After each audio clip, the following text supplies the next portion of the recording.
So everyone gone through the yesterday session, any doubts till yesterday? Are everything clear? Still in confusion?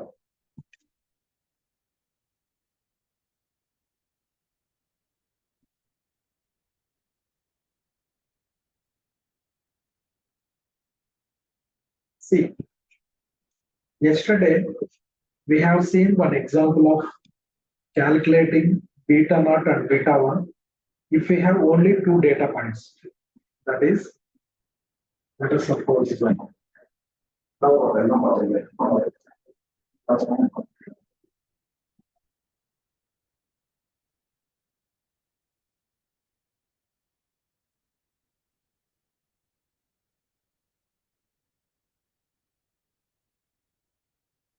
yesterday we have seen like only two rows. So by taking from two formulas, we are able to calculate m value, that is m value and c value.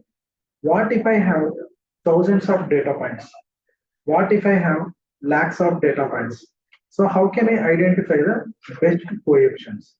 So to identify the best coefficients, we do have a concept called gradient descent algorithm.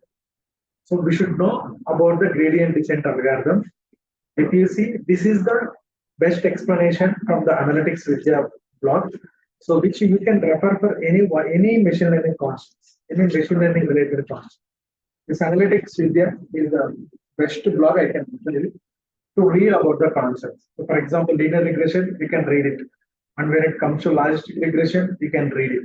Like that, whatever the concept you want. So you can read here and you can clear your doubts from theoretical point of view. So till yesterday, we have discussed. So this is the regression line. Whatever the blue color line is, regression line. So all these points are our data points, our input data points. So this is x-axis and this is y-axis. Let us suppose we do have only one input column, one output column. So the same scenario we can visualize from multiple input columns. Multiple input columns will come on the x-axis and one output column will come on the y-axis. You can't visualize more than 3D. So we can, as a human being, we can visualize till 2D and 3D only. You can't visualize 4D, 4 dimensionals. Okay, this is 2 dimensional. That is one x-axis, one y-axis. This is our regression line. So to find this regression line, the best regression fit line. So this regression line, either it could be in this way, either it could be in this way, or it could be in this way. The way how we will train this regression line is, we should get the best coefficient and the error should be minimum whenever we are trying to check the errors between actual values to predicted values. So yesterday we have seen how to calculate the difference between actual and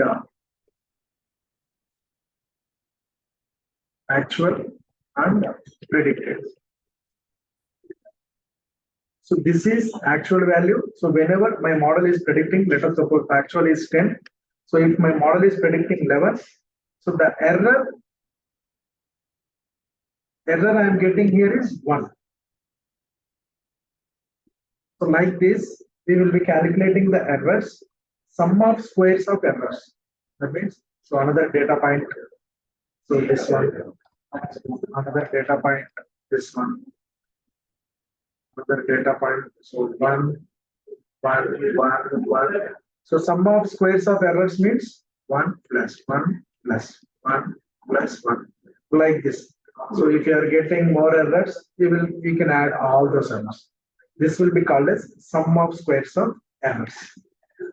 So let us see how to get the best fit line. So normally from this diagram, this is the best fit line as of now.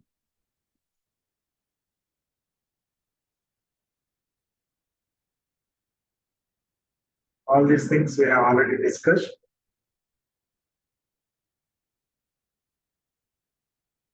So residuals. Residual is nothing but errors. So the difference between actual values and predicted values is nothing but residual. We should remember. the difference between the observed value of the dependent variable and the predicted value predicted is called the residuals. So in the Excel, whatever we have done, this error, right? This error will be called as residuals or residuals. Anything is fine. Next, how did they calculate this best fit line? So this best fit line, how this linear regression algorithm able to identify? To identify that, normally one more concept we need to remember. Whenever we are working with linear regression algorithm, we will be getting beta naught, comma beta 2, comma beta 2, comma beta 3, comma beta 4. Like this, we will be getting coefficients, right? So these coefficients also will be called as gradients.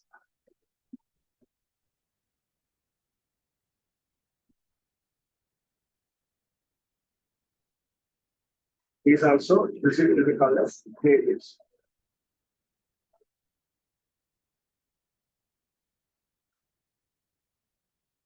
So let us go to the gradient descent algorithm for linear regression. So normally, for example, let us take our data set. So this is 15, this is 20, this is 20, this is 30.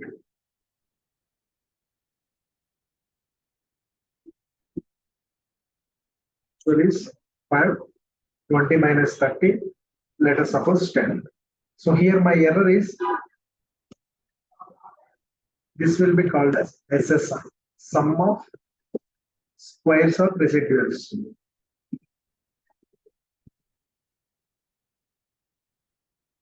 So the sum of squares of residuals means we need to do and we need to square it. So why we are squaring it? Some of the scenarios we may get negative error values. So here it is negative. To overcome that negative, we will be doing that square. So sum of square means 1 square is 1.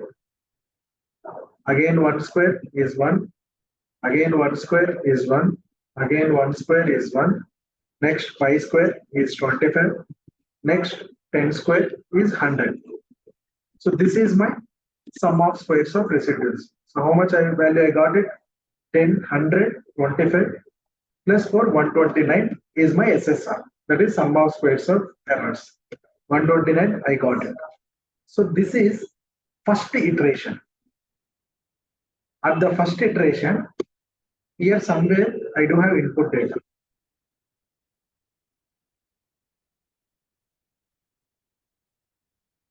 So here in my input data, 1, 0.1, 0.2, 0.3, 0.4. Just assuming the data here, just completely my assumption. So here 2.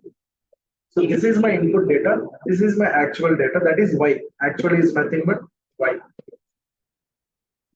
So here predicted is nothing but y hat. Y hat. By using this input data as a reference, we are trying to predict this. We are trying to predict the y. So in my first iteration, I got this error of 129. So at this first iteration, I may be getting beta naught. Let us suppose beta naught is just like assumption only. It is not correct value. So beta naught is like 0.5 and beta 1 is like let us suppose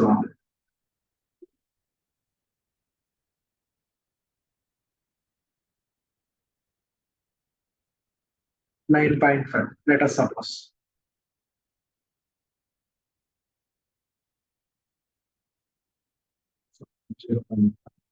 Beta naught could be 1. So here beta naught is 1. So here beta naught is 1.5 and beta 1 is 9.5. So this is first iteration. first iteration of linear regression algorithm. The same algorithm will run again on the same data set with updation of these coefficients. This update of these coefficients will be done by using the learning rate. In the machine learning and the deep learning, we do have a concept called learning rate. So normally learning rate will start from 0 onwards.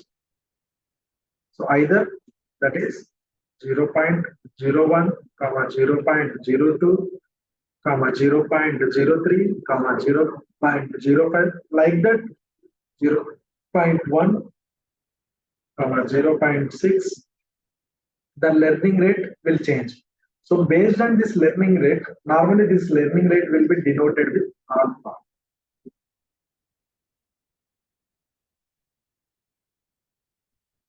Whenever we have denoted this learning rate, these coefficients will be updated by using this gradient descent algorithm.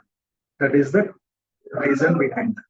So whenever this gradient descent algorithm is there, so we will be taking gradient descent algorithm, it will try to calculate the error values.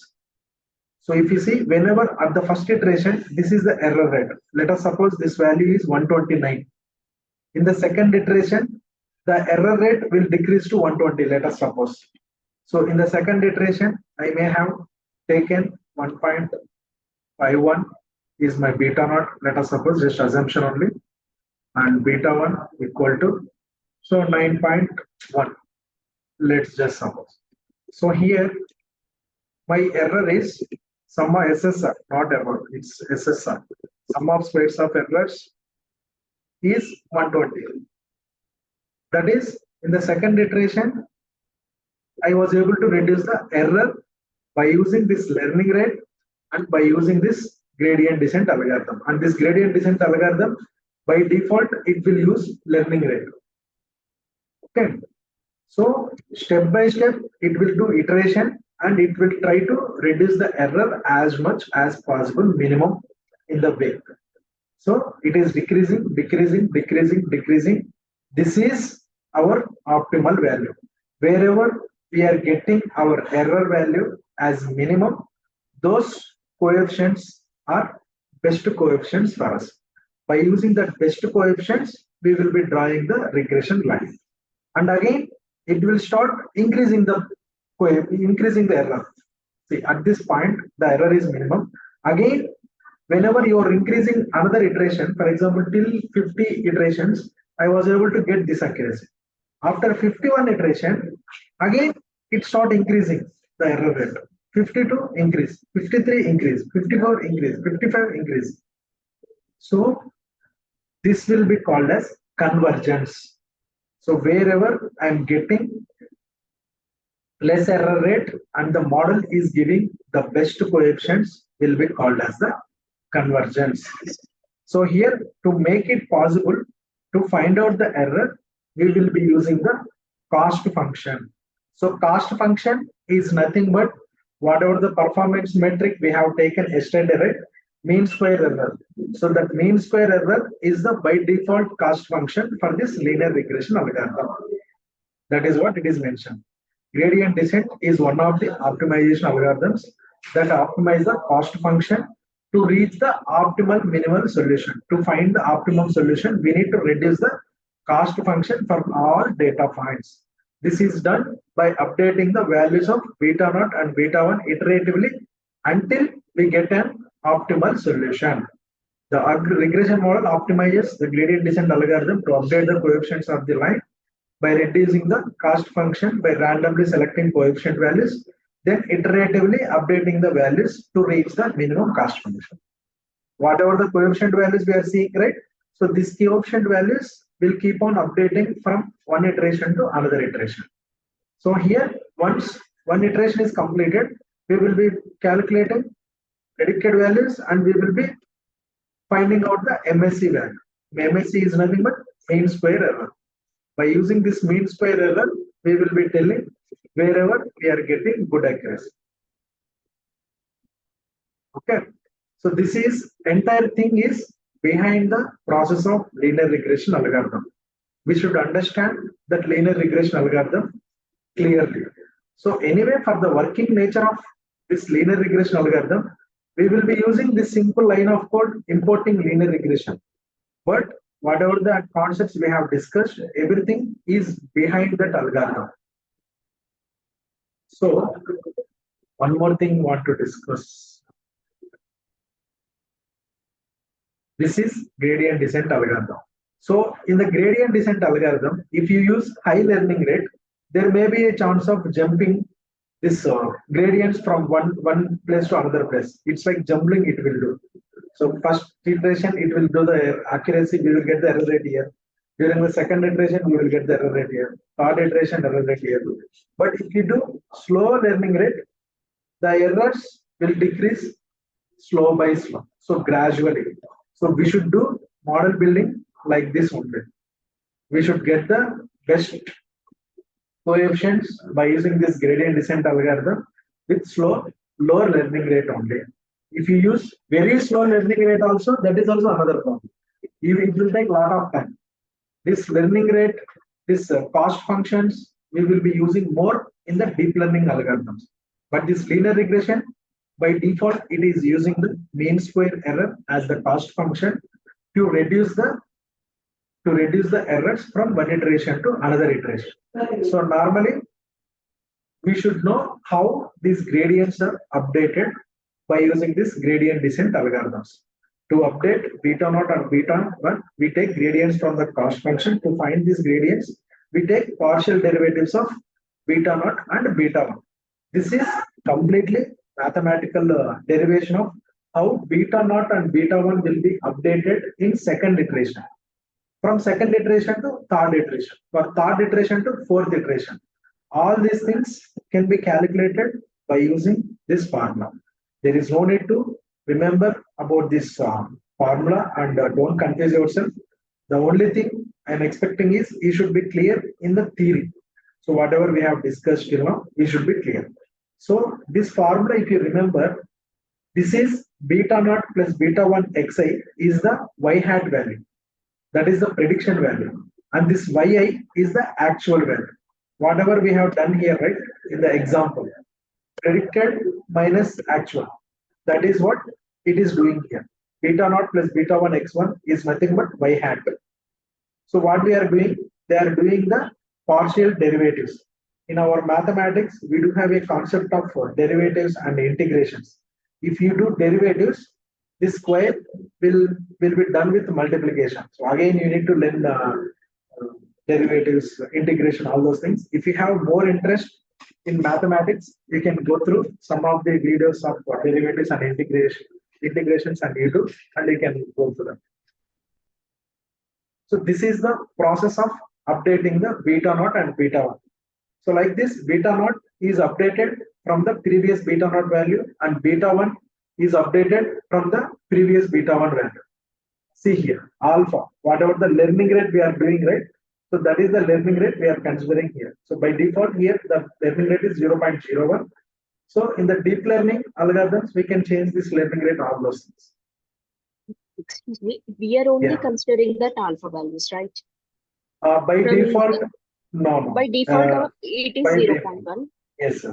By default. Okay. After that, if we want to find any gradient values, means we are only considering from 0.1 to yes, 0.01. Actually, 0.1 is very high value. Okay. It could be a small value like 0.01 for good accuracy. Okay. So normally, if you take it as 0, it will give bad results and it will take a lot of time. So giving 0 as a learning rate, it won't affect the gradients, that is coefficients.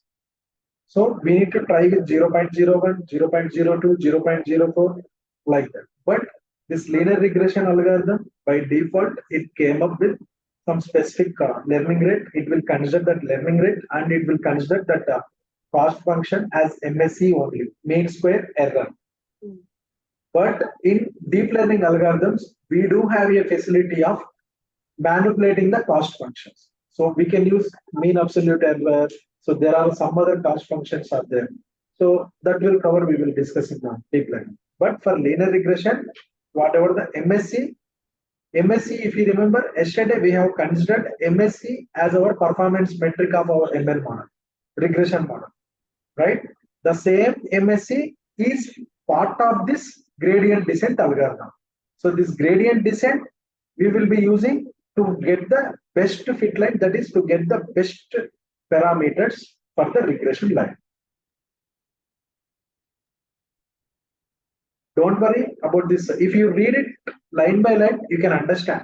It is just doing the derivatives. So normally, if you remember your school times, normally we use dou y by dou x, dou Yeah, a I by know dou b, like that. all these Yes. expressions. Same thing. Normally in the interviews, they won't ask this much thing. If anyone asking this much mathematical derivations, then that company is not suitable for you guys. But in the real time scenarios, in the interviews, they will be asking theoretical explanations only. Only very rare scenarios. Out of 100 interviews, very 1% or 0.1% only, they will be asking this type of derivations. Like this.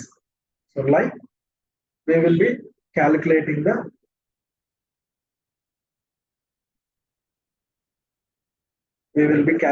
this best coefficients for the linear regression algorithms. So till now, any doubts you can ask me.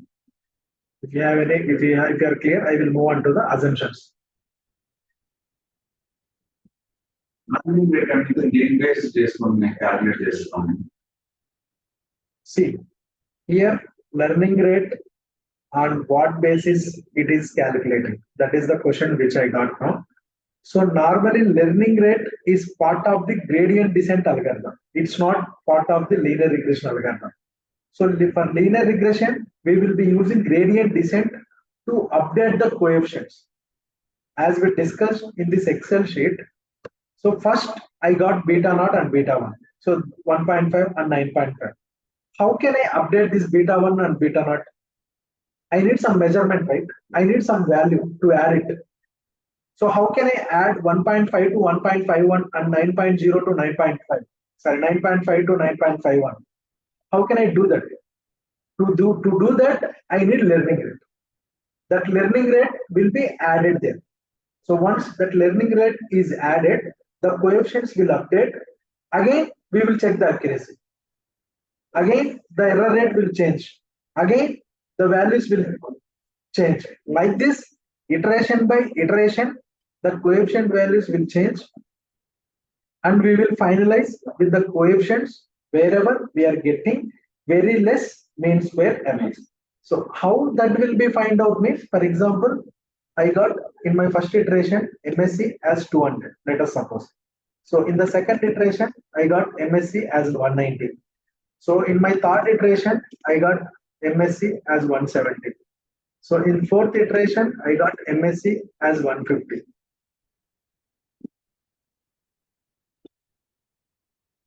In next iteration, I got MSc as 120. So again, when I applied next iteration, MSc is 124. See here, now it's rapidly decreasing. At this iteration, my MSc started increasing. That means wherever I am getting this beta naught and beta 1 at this 120 is the best values. Let us suppose here beta naught, let us, I'm just assuming beta naught is 1, comma, beta 1 is 2. So beta naught is 1.1, comma, beta 1 is 2.1. So beta naught is 1.2, comma, beta 1 is 2.2. So next, beta naught is 1.3, beta 1 is 2.3. Beta naught is 1.4, comma, beta 1 is 2.4. So beta naught is 1.5, comma, beta 1 is 2.1. If you see how these beta values are changing, from one iteration to next iteration. First iteration, second iteration,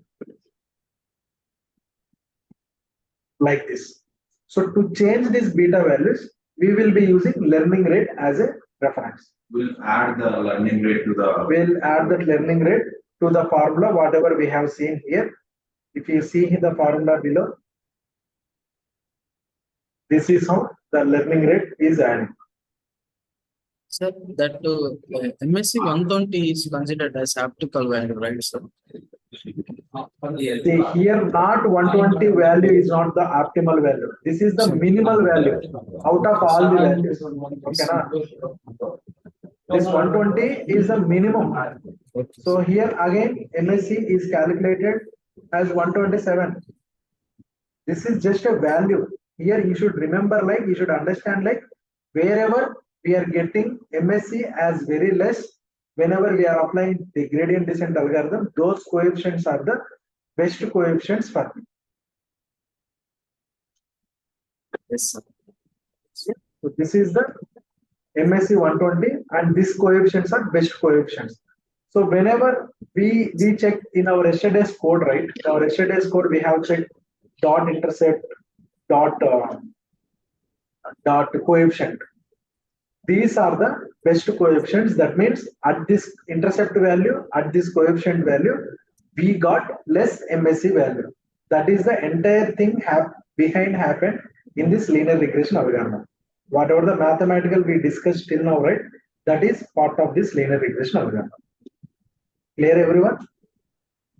If you want to read about the description of this linear regression algorithm, so this is the documentation from the sklearn. So sklearn is the library where we do have linear model is the model. So within that, linear regression is one of the algorithm which we will be importing, and these are all the parameters are part of this linear regression algorithm. So fit intercept equal to true, so copy equal to true, number of jobs equal to none, positive equal to false. So by default, these are the parameters whenever we are using our linear regression algorithm. If you want to change these parameters, you can change them. So by default, fit intercept equal to true. If I make it fit intercept equal to false, I won't get intercept value. I will get only coefficient values. The beta naught value won't be there. Only beta 1, beta 2, beta 3 values you will get. So what you need to do, what you need to try now, whenever you are training this linear regression algorithm, so as of now, by default, fit intercept equal to true. Next, what you need to do, you need to try with fit intercept equal to false. Just try from your end. You just need to copy this parameter, fit intercept equal, in the place of true, you just need to use false. Just try. If you use false, you need to check whether intercept you will get value or you will get 0. Try it from your end. And number of jobs equal, normally we will be taking none. So if you take number of jobs equal to -1, it will occupy entire processor in your laptop to do this model building. And next, positive equal to false. So positive equal to false means you may get positive coefficients or negative coefficients. You can get any way. So either coefficient could be positive or negative. In our example, in this example, we got only positive. In some scenarios, some other things, we may get negative coefficients also. If you want to get only positive coefficients, you need to try positive equal to 2. That is how you need to try with the multiple parameters. So this is the entire story about the linear regression. So now, before going to the logistic regression, that is classification algorithm, we need to learn some assumptions of the linear regression algorithm.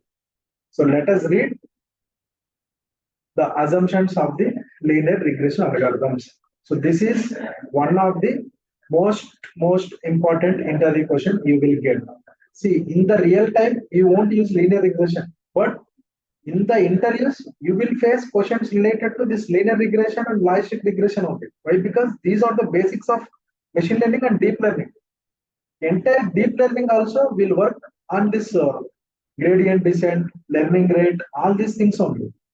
Entire deep learning. these coefficient values only, it will work. So now, what are the assumptions of linear regression? So to apply this linear regression, your data set should follow some rules. Those rules is nothing but assumptions. So first, linearity of residue. The data should be linear. The data should be linear means there should be a linear relationship between the dependent variable and independent variable. So if you are drawing a scatter plot on X and Y, the data should be follow the linear format like this. Either it could be in this way, or it could be in this way, or it could be in this way. See, here also it is in the reverse order. But here the data points are clumsy. See, the regression line going like this. If you see in our polynomial regression, that's why for non-linear data, we will be using polynomial regression. This is linearly separable data.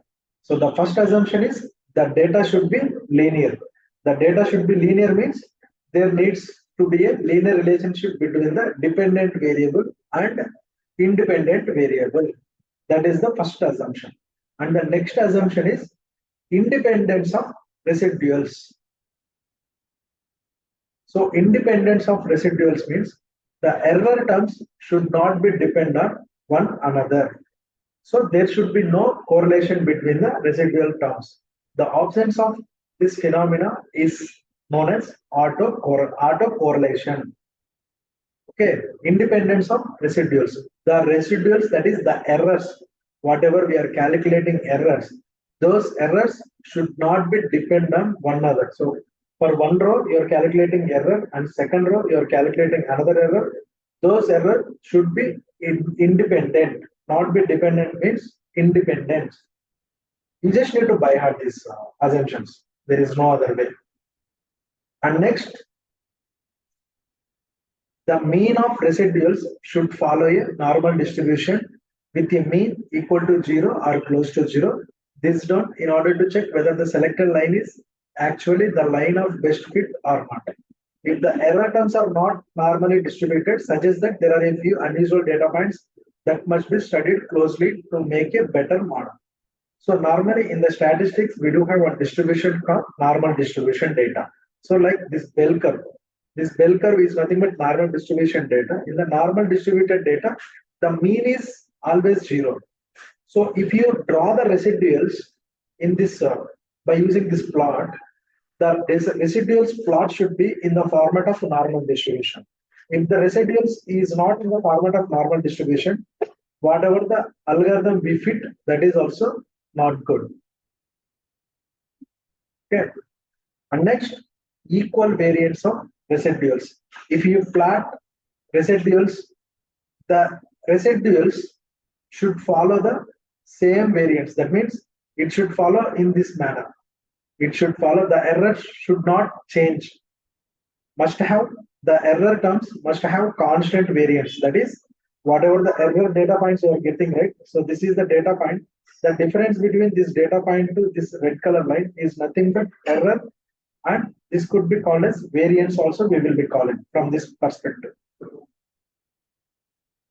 So this concept is nothing but homoscedasticity. Normally the linear regression algorithm should follow the assumption of homoscedasticity. It should not follow the heteroscedasticity. The opposite of homoscedasticity is nothing but heteroscedasticity. Okay, these are all the four important assumptions we should remember. First assumption is the data should be linear, and the second assumption is the residuals should be independent, and the next assumption is the residuals should follow the normal distribution, and next thing is homoscedasticity. So if you are telling this homoscedasticity, immediately the interviewer will ask, what is the definition of homoscedasticity? Homoscedasticity is nothing but the error terms should follow the same variance like this. See here, it is following the same variance. It is not deviating. But in the other things, it is deviating to higher level. That means the error rate is increasing rapidly.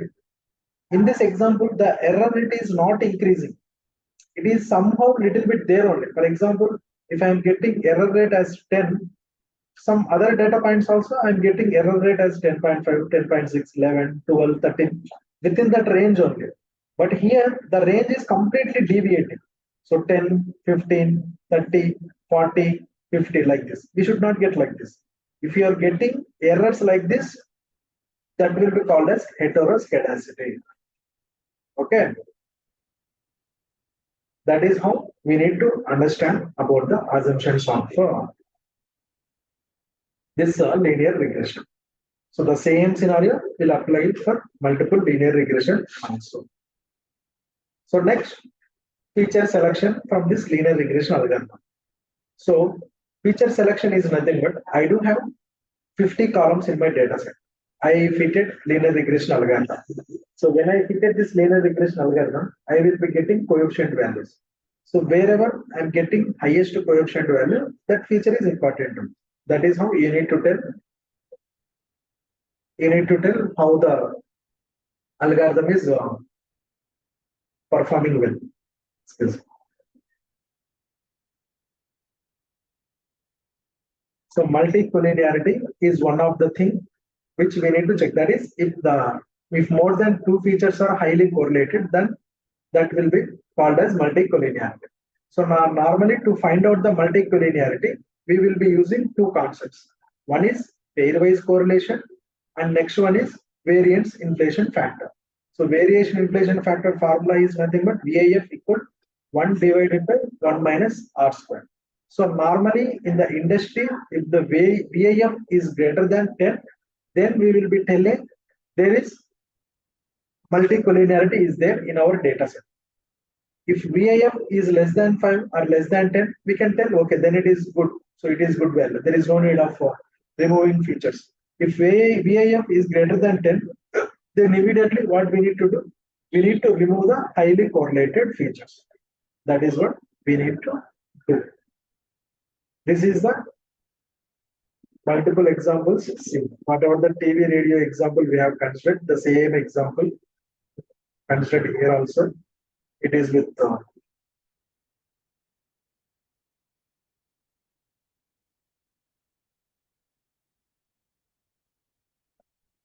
we will discuss this summary later. Just go through this documentation. Just try to apply this. And one more thing, as of now, whatever the formula, whatever the assumption we have discussed till now related to linear regression, the same assumptions, the same formula, the same everything will come for the logistic regression also. Let us see how we can apply logistic regression. So, in my case,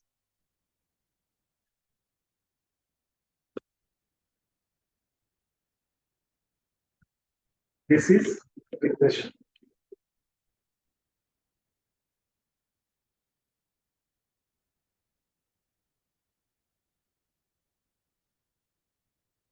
So now tell me, if my data like this, can I apply classification algorithm on this? Here my data is prediction values, continuous values. So that's why I applied regression algorithm. Here my data is like this. So can I apply?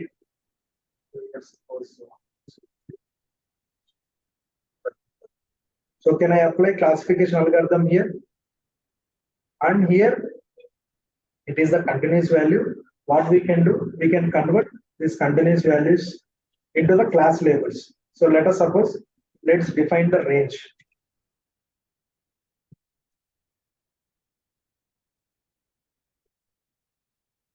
So 10 to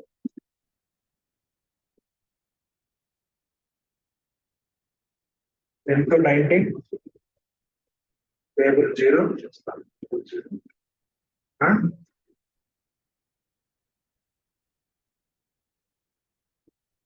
20 to remaining. We will be doing it as label 1. Let us. So here label is 0.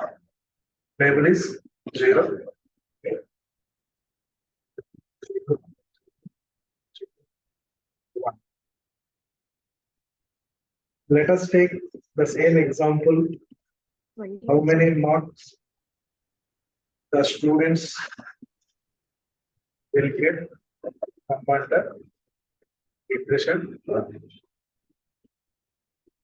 Many marks does, sorry, here not marks.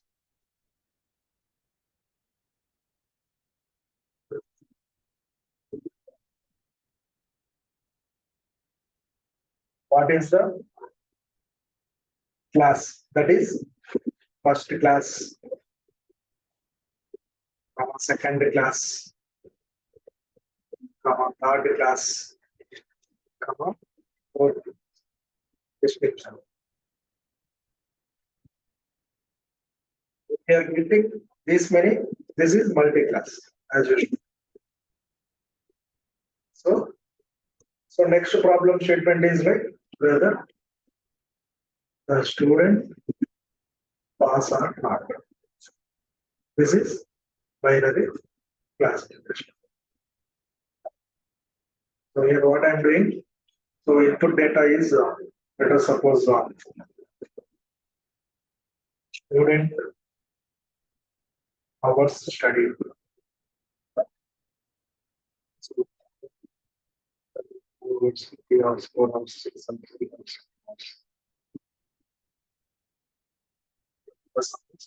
Marks on it.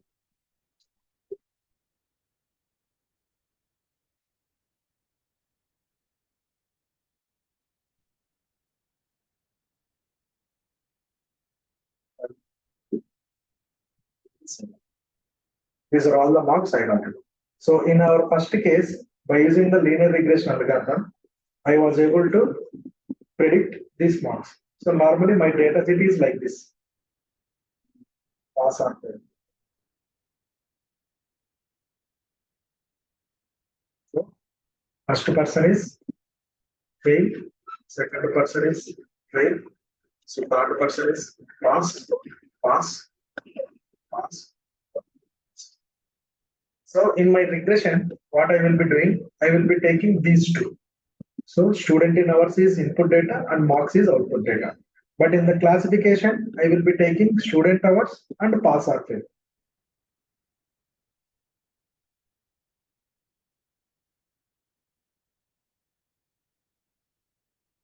This is for classification.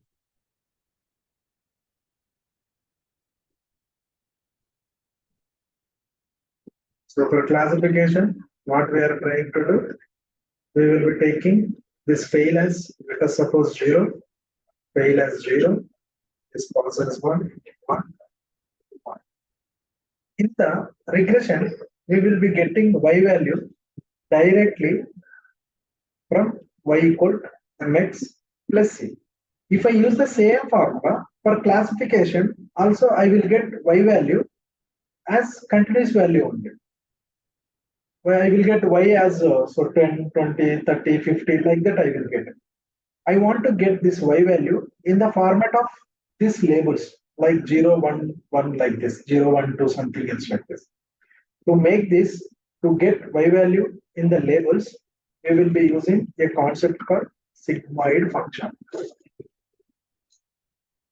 Sigmoid function, which we will be using to convert prediction values to the range of 0 to 1. This sigmoid function, which we will be using to convert the prediction values into the range of 0 and 1. So let us see what is sigmoid function. What is the formula for sigmoid function?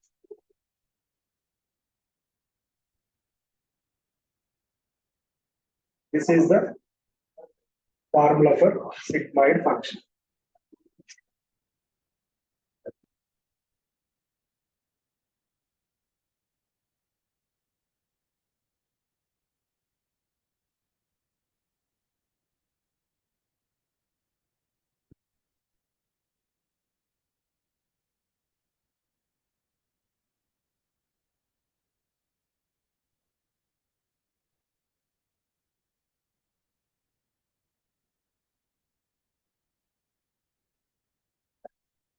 This is the sigmoid function. So here 1 by 1 plus e power of minus z. So here z is nothing but y. So whatever the value we will be taking, right? Y equal to mx plus c. Y equal to beta naught plus beta 1 plus beta 2 x1, those things. This z is replaced with that y equal to mx plus c. So whenever we have replaced in this formula, this y value we will be converting into the 0 to 1. If you take here, yeah. Whenever you have calculated whenever you passed this y equal to mx plus c in the sigmoid function, here the value will be like, you will be getting probability value. So in this probability value, the formula is 1 divided by 1 plus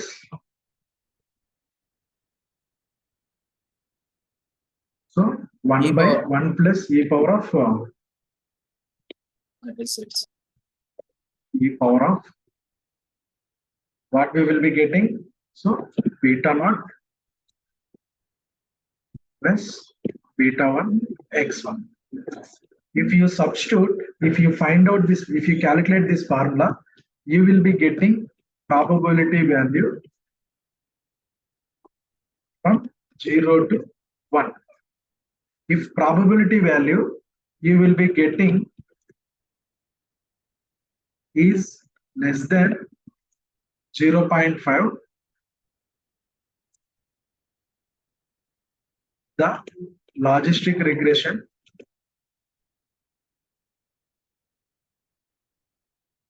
will be predicting as class level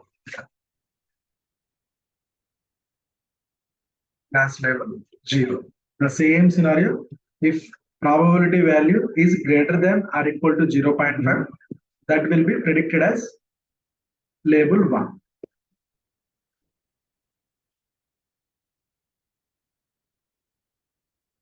Probability value is greater than equal to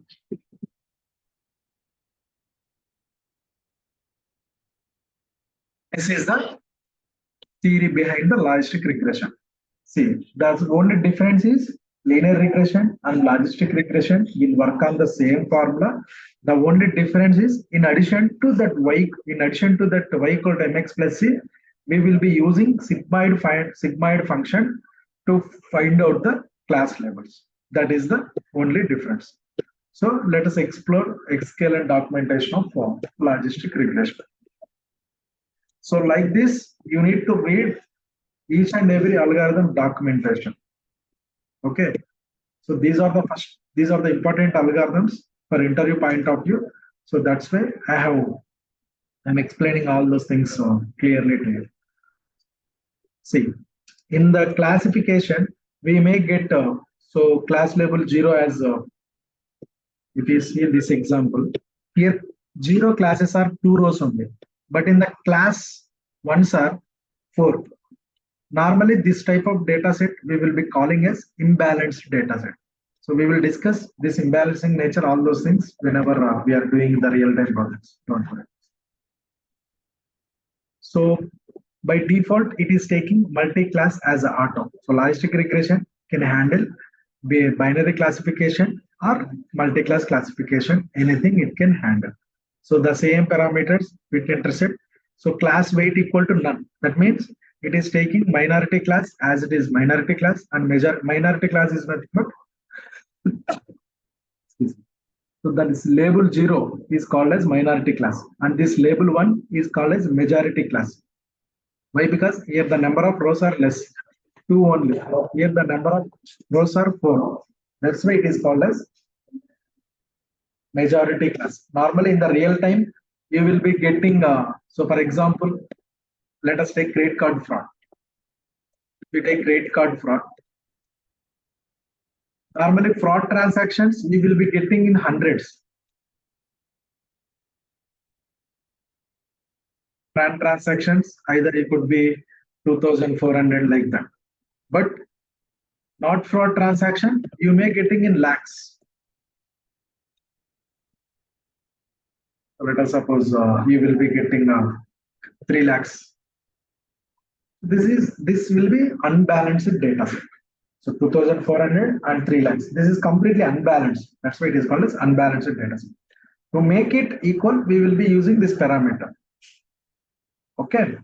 And we will be this penalty.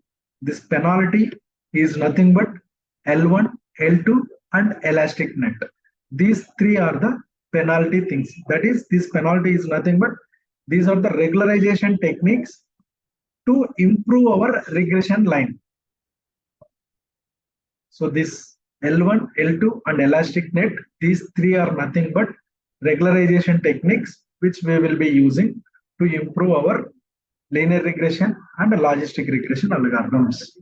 So this L1 and L2 by default it will take L1 is nothing but lasso regression and L2 is nothing but ridge regression. So that is what we have added here. Yes, regularization, ridge and lasso. It's simply like tuning the regression line. For example, if my regression line is in 30 degrees, I just want to tune it into 32 degrees, 33 degrees. I can do it by using this regularization techniques. The mathematical formula for ridge regression and the mathematical formula for lasso regression, both are different.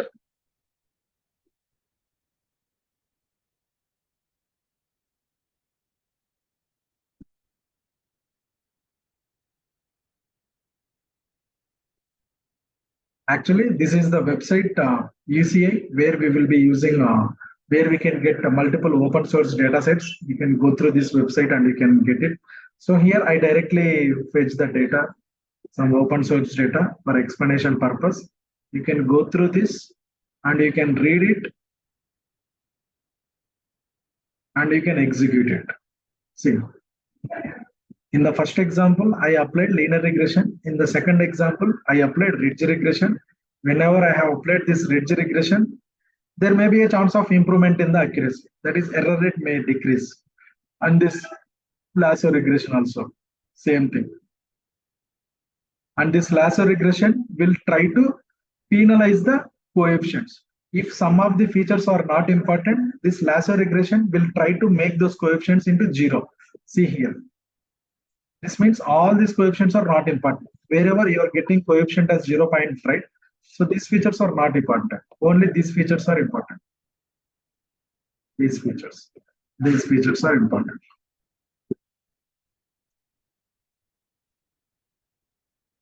These are important.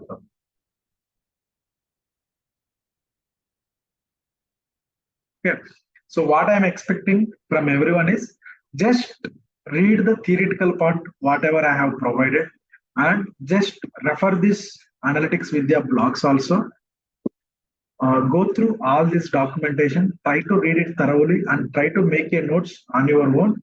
So if you have any doubts, we can discuss about all these things again during in our next session. So next session is completely for this linear regression and logistic regression doubts clarification only. After that session, I will move on to the real-time projects in regression and classification. So that means next week is completely for real-time one project on regression and one project on classification. I will be explaining one project and you need to do another project. You need to complete, each and everyone should complete it. So once, if you're done with the linear regression and logistic regression, after we will be discussing remaining algorithms. Okay, so clear everyone? So Monday I will not be available. You guys practice for these 3 days